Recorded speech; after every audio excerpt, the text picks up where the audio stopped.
ராணி லக்ஷ்மிபாய் பற்றிய ஒரு சுவாரஸ்யமான உண்மை கதை. ஜான்சி நாட்டின் ராணியான லட்சுமிபாய் சிறு வயதிலிருந்தே குதிரை சவாரி, வாள் சண்டை, வில்வித்தை போன்ற போர் பயிற்சிகளில் திறமையானவர். அக்காலத்தில் பெண்கள் போரில் ஈடுபடுவது அரிதான விஷயம்.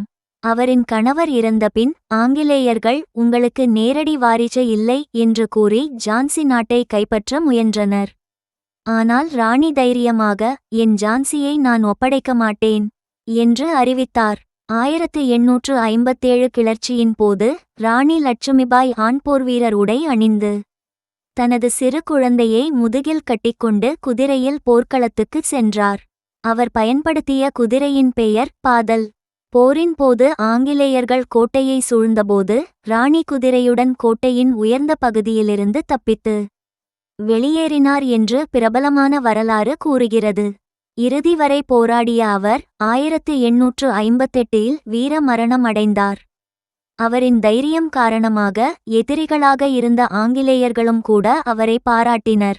இன்றும் ராணி லக்ஷ்மிபாய் இந்தியாவின் மிக துணிச்சலான ராணிகளில் ஒருவராக நினைவுகூரப்படுகிறார்.